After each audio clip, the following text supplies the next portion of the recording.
Welcome to another episode of Electable. I'm Deb Chubb, and I'm here with Dr. Valerie McCray, who is a candidate for United States Senate in Indiana. So this is a big deal. And Valerie, at first, I just want to thank you for coming on and talking with me today. Thank you. Thank you, Deb. Thanks for inviting me. That's always an honor to be invited to your show. I heard it has a great following, and so just to be among your guests is an honor, actually. Oh, well, that's very sweet. And it's because, we have great people in Indiana to talk to like you. This is a hard project that you have decided to undertake. So I want to first ask you, can a Democrat win this race?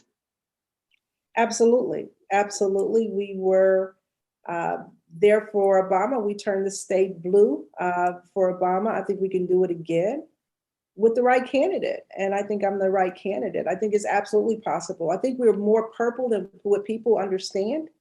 But I think that all we have to do is make sure we energize that purple base, that base of people that are sort of, I'm just going to vote for what's right and not necessarily for a party. So I think we can turn those to blue. And we are definitely, it's a misnomer. I think we're very much a purple state here in Indiana. Excellent. All right. Okay. So these are like two or three questions, but it's really all kind of the same. The question is, what inspired you to run, or what are the issues that are most important to you that you believe you can address by becoming the next US Senator from Indiana? And what are you going to do to help Indiana? So that's a lot. So tell me first, what was it that really inspired you to run? Deb, the thing, what people, just to give you my background, I'm a psychologist, and I work mainly in the trenches with the worst situations and trauma. I work in the prisons with the seriously mentally ill. There was trauma before they got there. I work with veterans. I listen to their stories. I've listened to thousands of war stories. And I work with the Stop the Violence movement, mainly because those young kids that are being violent right now, I know those children from Logansport, boys' school, and that sort of thing. What inspired me, I don't know if it was an inspiration or more of just a really strong nagging feeling that I had to do something different on a different level. I don't know if you know it or not, but there's only 4% of psychologists are African American. So you can imagine what that pull feels like to be pulled from this direction and that direction. Okay, I need to help this community. I need to do this, I need to do that. Oh, but I need to go to the prisons. Oh, but I need here. And it just gets to the point, and I say this over and over because this is the best analogy that I have for this, is that it's like being that village doctor and you're going from hut to hut, treating belly aches and fever and, nausea, and you're treating these, and all of a sudden you're like, wait a minute, something's making everyone sick. Let's go to the well and see what's wrong with this daggone well, and let's treat the well. And for me, that well is Washington, D.C. So it just made sense to, okay, let me just do this differently. I can make more of an impact if I can help put a mental health lens on everything that comes to Washington that I can get my hands on, that I can vote on, any bill that I can develop or pass.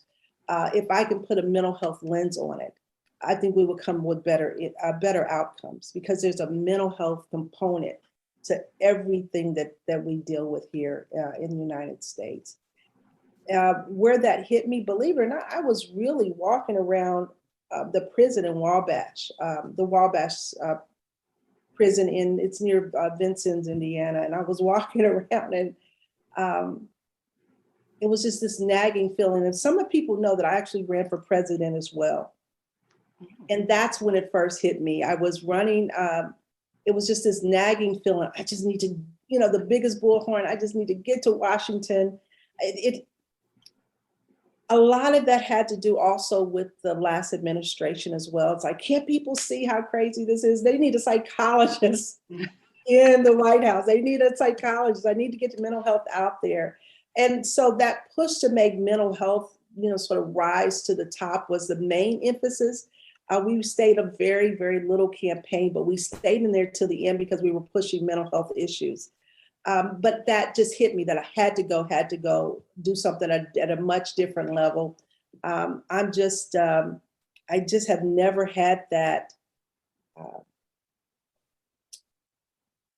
never had that sort of restriction of that you can't do this or can't do that. It just never dawned on me that I shouldn't run for president. I mean, I've got a PhD, or maybe it's that thing. Well, if I got a PhD, I should be able to do anything. I'm not sure if that was it, but it was just that nagging feeling that someone who understood things needed to be there. And I felt like our politicians were so disconnected, that somebody needed to be there who understood that was still on the ground. That I'm very much on the ground. I still live in a neighborhood very close to where I grew up, within blocks. Although I will say I have the better house in the neighborhood now, but still the same neighborhood, and that sort of thing. But just that push. While I was getting my PhD in the University of Michigan, when I came back home to Indiana, a lot of my relatives, especially my male relatives, had not even finished high school. That was unheard of with my generation. And just watching the devastation of the crack and what it had happened to my my friendship base, my community, it was just really devastating. So that nagging feeling that they've lost touch with what's actually going on the ground level, how they expect it. One of the things that really dawned on me was the income disparity. I was lucky enough that my dad worked for General Motors but he made his way up from being a janitor to actually being a superintendent at one of the plants. And one of the nepotism perks to that was they got to bring their children to work in the factories in the summers while they were in college. So I was able to do that. I was making $13 an hour when I was 18 years old in the factories. And just to hear people, and just to put a date on it, that was 40 years ago or better. And just to hear people fighting now to get paid $15 an hour is just really appalling to me, that we haven't really even kept up with the cost of living by any stretch of the imagination. And then we wonder why people are acting the way that they're acting. Well, I think we have to talk about, the destruction of unions. When we talk about your experience, that's something that Indiana has become a master of, destroying unions and of course, driving down wages and benefits. And it almost felt like people had become accustomed to expecting to have to work 3 jobs to make it, to pay rent and put food on the table. And now we know, after the pandemic, people have taken a little bit of a kind of a revisit of that issue and thought, I don't think I want to work 3 jobs at minimum wage. And so I'm really hopeful that this is going to create a resurgence in union activity and union growth, because like your experience shows that unions really support good wages and really support middle class income levels for families across the board, that allows kids like you to go to college and live in a nice life. And so I'm really hopeful that now we're going to see some more union activity to address what's going on now. I think that's terrific. And of course, there is a bill sitting in the Senate right now in the US Senate, the PRO Act, waiting for a senator to come along and get that passed. So let's hope you are the next senator who can go in there and push the PRO Act through, that really supports union organizing. So, all right, I sorry, I do interrupted you with some digression there, but yeah, I I grew do up want in to know what your big issues are. Like, what do you think are the biggest issues that are, that you are going to address when you become the U.S. Senator? when I first started this, just like I said, put a mental health lens on just about everything is most important. So it's not necessarily sectioning off what I'm going to address, although right now we have a really difficult issue with affordable housing right now. A lot of areas are suffering from not having housing that's affordable. We have a rush of investors, even in our community, that are coming from out of state. They're buying up homes left and right. The normal uh, young families can't afford to even buy these houses because people are coming in and they're buying houses as a investment, not as, and we're making it almost impossible for young people to have a home, to be able to afford even a fixer upper, because these corporations are buying the fixer uppers. It's really sad to see, and we have to do something to push that trend back. So affordable housing has just surfaced recently as something that we have to resolve really fast and in a hurry, or we will be a nation of renters and not That's homeowners. right. Right, and And so all of those increasing prices have moved into the renting industry as well, and so it's becoming less and less affordable to rent and buy. And in fact, now that in the end of this week, the moratorium on evictions will expire, and I have been saying this for months that I am going to be looking for an avalanche of housing issues, of homelessness and evictions, and perpetual homelessness that's caused by eviction, because once you're evicted, it's really difficult to get another rental. You're blackballed. In Indiana, something like 250,000 people were in danger of being evicted during the pandemic.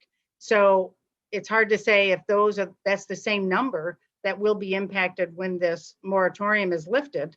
But it's a lot of people, and there will be an avalanche. And so housing is going to be the next big discussion topic for sure, everywhere. And it's costing even the cities like Indianapolis, because we have a homeless population that's just hanging out downtown. So now we've got people that were rushing to move downtown are like, okay, I'm getting out of Indianapolis. Downtown Indianapolis, there's too many homeless people walking around, and people tend not to want to see the reality of situations. They don't want the reality that up close and personal, and that's unfortunate. But just even from Evansville, I mean, I've done just calls to people that I know around the city, around the state, and said, what's your issue in your area? So from Evansville up to Valparaiso, I've got the same answer. The number one thing for us is affordable housing. And so that's the number one thing we have to look at first. And that sort of surface. Along with that, I call it not just minimum wage increase, but we need a breathable wage. And when I say breathable, is that at the end of each month, you can pay your bills and actually breathe a little bit and say, okay, we were able to pull it all off. We were able to pay everything. Nobody's coming after us. We can actually afford tires, a set of tires before you see the white part in the tires. We can actually get a whole set instead of buying one tire at a time. Those are breathable wages, and a lot of people don't have that that moment to breathe. And I've been there. I've been in that spot where I'm afraid of my mailbox, where I can. So grateful that they had a tire that fit at one of those side tire places, because we've got them all over Indianapolis, because a lot of people are in that state of not being able to afford a set of tires. They just need one tire to get them to the next paycheck. And the tires are like a metaphor for me, because it's really real as far as being in danger of getting into all kind of accidents because of bald tires and stuff that you're riding on. So I've been there. So the breathable wage is important. The way that women's reproductive rights are being attacked right now is really scary to me. And we have to push back on that very hard and very strong. It can take us to directions we don't want to go. And because of the work I do with, believe it or not, the veterans, it keeps me in that mindset of what happens when women's rights are, when women don't have rights to their own bodies.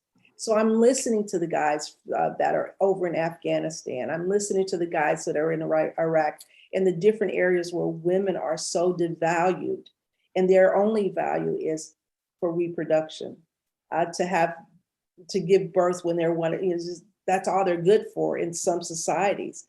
Also, the deaths of women that have been brutally circumcised with unclean knives and that sort of things. And some of our soldiers have been in situations where all they had to give to that young woman that was dying was just some antibacterial cream or something, knowing that when they came back through, that young lady would be deceased. The mothers are just, can you do something for my daughter? Because the older son just goes in with a knife and just does this circumcision, not knowing what they're doing, how they're doing, when you look at the extremes of what can happen with women and their bodies, we know that we have to stop it at all costs. Any legislation that is pushed up a woman's legs is another violation of women's rights. Because I know the extremes of that, I'm living in the extremes of that. It's just imperative to stop that at all costs. So reproductive rights, however it's talked about, it's just imperative that hands off a woman's body, absolutely hands off a woman's body. So that's important to me. Because I work in prisons and because our communities are devastated by a lot of drugs, a lot of situations like that, there's so many avenues, there's so many things to that. Right now, we've got the heroin crisis. Let me jump to that briefly. I'm watching neighborhoods or communities being destroyed by the heroin crisis. Of course, they've got the Narcan. Now they've got the nasal spray Narcan where they're bringing people back, but we're still losing people. They still die. If there's no one around you to administer the Narcan or that sort of thing, people are just dying. And most of my people that I know that have a heroin addiction, they also have 3 or 4 friends or relatives that have died from that. So we're losing a generation of people there as well. The cities look different. They feel different with that blight of heroin addiction. They need help. They need bigger, stronger help in that way. And it is a national crisis now. As you know, nationally, almost 30% increase in the number of opioid overdoses. And in Indiana, a 33% increase. I think nationally it was almost like 100,000 people died of drug overdoses just last year. So it is a huge crisis. It is a very huge crisis. Right. And we really have to think of here's that psychologist in me that's like, okay, what's under what's under that? It's like, what is going on with our young people that they are needing something outside of themselves to anesthetize themselves? What are they anesthetizing themselves against? What is life not having enough purpose right now? Are they not able to see themselves as succeed in any other way? And I think that's part of it as well. Where's the path to success these days? It's very difficult to find, especially if you're not college bound. What is the path to success? Right. I agree. I talk to young people, especially, and really hear the sense of hopelessness, particularly about government, because, I work in politics. I'm trying to get young people involved, engaged, vote, be active in politics, help change the world. And the response I generally get is, why? it's all broken. Government is broken. Politics is all corrupt. Everybody's corrupt. Both parties are corrupt. And so why bother? Although, again, there is a bill that is out there in the US Senate waiting for a good senator to get it passed. And that is, of course, the For the People Act. And I tell young people, I say, what if I told you there is a bill pending right now that addresses ethics among politicians, that shines a bright light on finance, campaign finance, and that gets rid of Citizens United, that requires people to disclose the contributions that they're getting from 501c4s who don't have to right now disclose the donors, that expands voting rights. What would you think of that? And I do get some good responses, but there are things that can be done, but we do have to have good senators who will get those passed. Right. So and people ask me, you're not that experienced in politics. I am very experienced in life. And politics is something that I took on. But I think that if the time is right now for someone who's not bought and sold in the political realm, someone who's not who didn't groom themselves to be a politician, somebody who people can trust again, because I really kind of hate that thought that all politicians are crooks. I hear that all the time. And it's like, you know what, I'm going to get in there, and at least I'll know one that's not. At least I'll know one that's not. And so I'm going to get in there and do that. As I watch this process, if you can agree to a lot of things you don't want to agree with, there's a lot of money attached to that. There's all kind of PACs for that, those whether it could be a PAC for oil or a PAC for something that's going to be troubling for the environment, or something that's going to be troubling for women's rights, or there's all kind of money, big money is attached to those things. On the other hand, we've got a whole bunch of people that are the real people that want good for this country. There's less money attached to that. Matter of fact, the people who want the best for the country are not necessarily the people that are going to send in $25 to help you keep going. So politicians, I'm watching this process, and I'm constantly telling my team, no, we're not going for that PAC. No, we're not going to do that.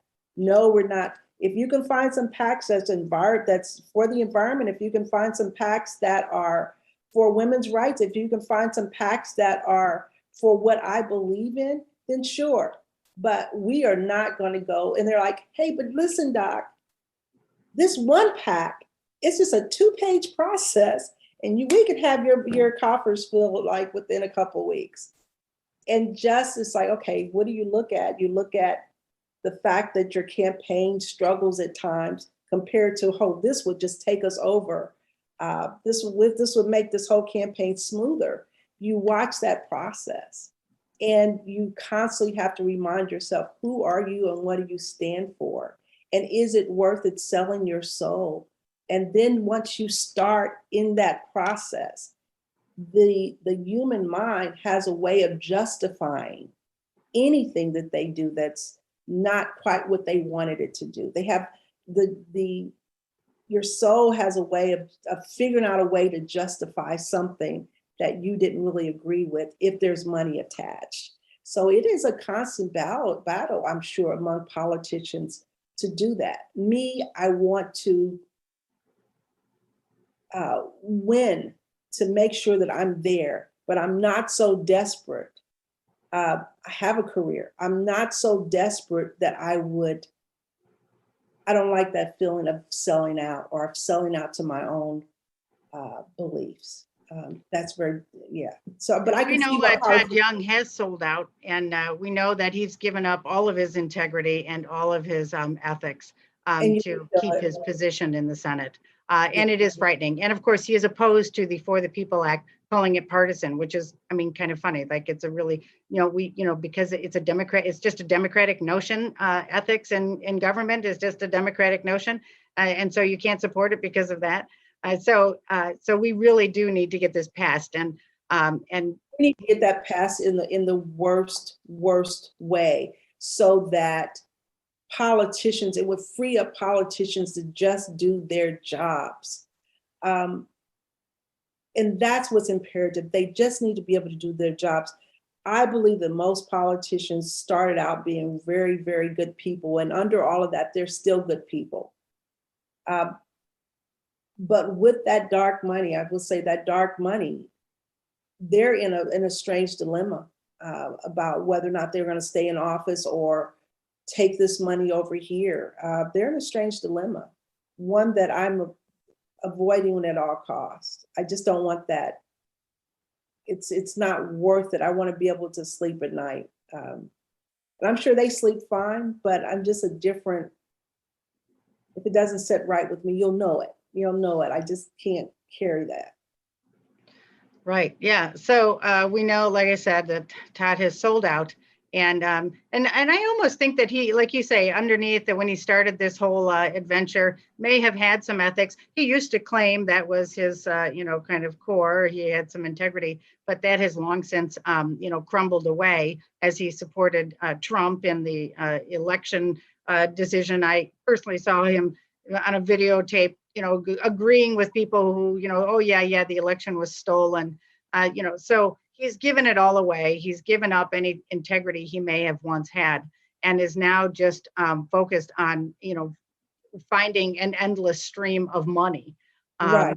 And that is just, it's just so depressing. Yeah, it's depressing to see those, it's like they went into this zombie thing. It's like, some people believe in zombies, but it's like anytime that you are such a puppet for a party or a puppet to a person, it changes you. And that's unfortunate that he has taken that route. Even the route of not saying anything at all, to me, is just as dangerous as speaking up. Or not speaking up is just as dangerous as speaking up for something wrong, not speaking up against something wrong. So people like Liz Cheney right now, to me, are, they're wondrous people right now, because they went against their party to say, hey, wait a minute, this is crazy. Right. Well, and we know that he doesn't have any interest in women's issues. And of course, I will say it for the 1,000,000th time that it takes women in office to advance women's issues. And Todd Young is never going to do anything about women's issues. There is so much that needs to be done. The dangers that you talked about where we could go, how low our country could go, and the horrible possibilities of devaluing women and just ignoring women's issues and women's rights and women's health and women's equality is just shocking. And it will take a woman in government to change that. So Todd Young is never going to say a thing. And we need really federal legislation to ensure women's access to reproductive health care. We will need federal legislation to do that. And I was really hopeful that during this Biden administration, it occurred to me at one moment, oh my gosh, what if the ERA gets passed and we have a constitutional amendment guaranteeing equal rights to women? That could happen in this administration. What if the right to an abortion, the right to all reproductive health care was codified at the federal level, so that we didn't have to go through all of this nonsense, state by state, fighting all of these ridiculous laws that legislators pass, knowing that they will be struck down by the court, wasting our tax dollars defending all of these cases every year. Just this last session in Indiana, as I'm sure you know, bills were passed that required doctors who were giving out a chemical abortifacient to lie to their patients and tell them they could reverse this halfway through. There is no, telling them these things that aren't even true, requiring all women who want an abortion to get an ultrasound and requiring that a copy of that ultrasound be maintained in that woman's medical file. Just ridiculous restrictions. Right, or the 18-hour wait or that sort of thing before you can actually follow through with what your heart is telling you need to do at that particular time, or your mind is telling you what to do at that particular time. All of those things are absolutely ridiculous, especially given that there are no protections for women after the birth of their child, or even during their pregnancy, as far as making sure that they're healthy and their health is maintained throughout the pregnancy and beyond, because the infant mortality rate is really high, and also women are dying in childbirth, especially Black women, and more so than even countries that are less rich than our country. So until we can resolve those things, until we make sure that they have parental leave so that they can stay home and be with their child for at least a few months of bonding, that's so important. When you pull a little baby away from a mom, it's just so devastating to have to go back to work when you know you've got this little tiny vulnerable being that needs you. I mean, those things that tear at people, we need to fix those things. The afterbirth things will determine how many people decide, let's have another child. Let's go ahead and have this child. I can do this. What people don't realize is that most abortions happen with women that have already had a live birth. So women know what they can handle. They know whether or not this is just too much, whether it's a wrong time, whether or not they can afford it, whether or not it's going to throw them into mud as far as careers and things are concerned, where they'll be in poverty or struggling the rest of their lives and their children are struggling. They know what that's like and what they need to move forward. That decision does not need to be with anyone but her. Anyone but her. Women are keenly aware of the extra challenges and obstacles they face. And again, I will say it for a millionth and the first time, that is why we need women in government, because women are keenly aware of the challenges faced by women. Exactly. I think somebody said something that it just really just cracked me up one day. I think it was on one of the internet, somebody was responding, and it said that if men could get pregnant, they would be an abortion clinic like they have Jiffy Lubes at every corner. It would be Jiffy Lube type thing going on. Absolutely. Because they know that they wouldn't want those restrictions. They know what they can take. They don't want their careers to end. They know that they don't want this extra responsibility if they can't handle it at that particular point. So it's just interesting. There is no legislation, and Kamala Harris says this as well. There is no legislation that legislates anything that has to do with a man's body. So it's just interesting that we are having to even have these conversations, period. It's kind of sick in a way, so. It is sick. And it, again, is a symptom of having, way too many men in government. And this is where we are. And that is why. So, and this is what we need to do. Right. And it's not just, we need to have more women. We need to have the right women. I'm sorry, we have to have what? We have to have the correct women there. That's right, well. We do. Not all women are alike. We have some women that work against women's rights. That's true. They work really hard against women's rights. So we just have to really not only just look, oh, well, she's a woman. Look at her policies. Look at what she's voted for. Look what she stands for. Look at what she's willing to stand up and say. And yesterday when we were at the talk in Valparaiso, I'm very clear. That's not something I will ever back off of. Women's rights, keep your hands off women's bodies, period. period.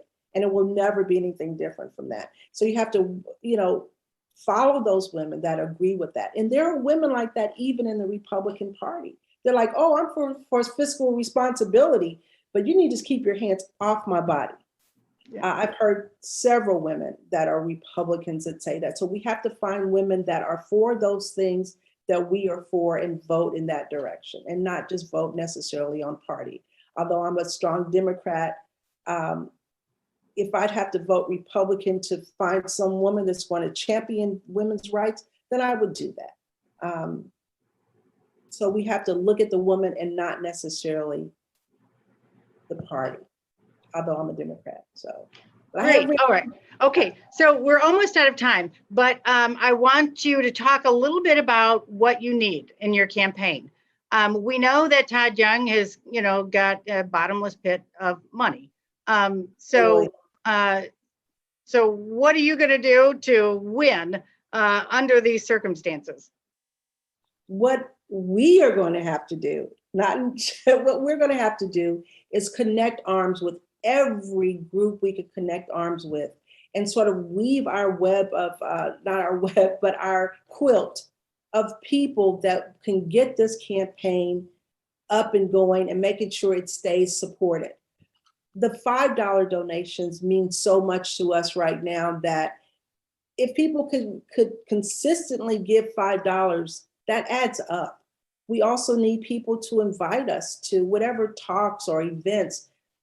If you want to put together a backyard barbecue or whatever, you need us to be there to talk. It's going to take that type of grassroots movement, but I think that's what we're ready for. And I think that's the only thing we really trust right now as well. But I think we can do this. I think we can turn this whole state blue.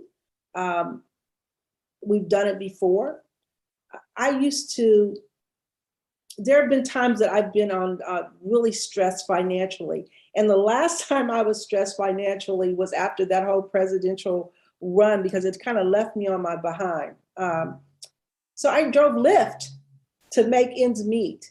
And one thing about driving Lyft, I was able to get all over the different counties that are surrounding Indianapolis, really going way out to Bloomington or 2 or 3 hours down the road, just asking people that were in my car, what do you want for your next, president? And what do you want for this and that? And most people are purple. Most people want the same things that we want. And I think that it's a matter of empowering them and let them know that they are not the silent, that if we put our voices together, we can make this happen. I don't think it's impossible. I don't think money means everything. We definitely need money to operate. We need those donations, $5, $10, $25. If you do it every month, it adds up for us. It's our stability. And again, invite us places. Let get the word out. Get on your Facebook page. Anything that I send you, send it out to everybody on your Facebook page. Those things matter to a movement. Those things matter to a campaign. And we have to use those ways of getting out there. So any help we can get, we greatly appreciate. And volunteer. Volunteer. We need people to knock on doors, get signatures, make phone calls, all of that. Just open up your Rolodex. That's what we need right now. All right, that sounds terrific. So, and you have a website, I'm sure. What's your website? Absolutely. Please go to we made it really, really easy. DrValerimccray.org. So it's Dr. Valerie McCray, all ran together.org. And there you'll see the website, push the donate button, just push it and just help us out. And I'll stand strong for you. That's all I can guarantee you. I can guarantee you that we'll be standing really strong. And we need everybody on board. So. That's excellent. Okay, wait. And I'm sure you have social media handles. Where can we find you on social media? Social media is still the same. Dr. Valerie McCray. Any type of way you can type in Dr. Valerie McCray, Dr. Valerie McCray, whatever, it will take you to our social media pages as well. So they all have the same name, drvaleriemccray.org, Dr. Valerie McCray on Facebook, Dr. Val McCray on Twitter. Okay. Let's see. Dr. McCray, US Senate on, which one is that? Just Sure. type Are it you in. on Anything in Instagram? between. Are you on Instagram? That's where all the kids are now. All the youngsters are all on Yes. Instagram now. And they're on So- TikTok. We're going to do a TikTok little thing soon. So I'm looking forward to that. That's excellent. Excellent. All right. Yeah. And it's so exciting when young people get involved with politics. Just gives me so much hope. So, and of course, gives me lots of hope to see you involved in all this. It feels like across the country, you know, women of color have suffered, you know, more than most from the policies that were put out in the last 4 years. And now women of color are out there rescuing our country. And it's really just amazing to see all across the country, women of color stepping up and really doing the hard work to save this country. So yeah. I give you so much credit for that. It's a lot of hard work and it takes a lot of courage. And it takes a lot of courage to do what you do and get the word out. So I really, really appreciate that. That's right. Someone staying current. Yeah. Okay, great. So, all right. So I'm sure we'll be popping in for an update as the campaign carries on. So, but for now, thanks for coming and we will see you next time. All right. Thank you, Deb. Take care now.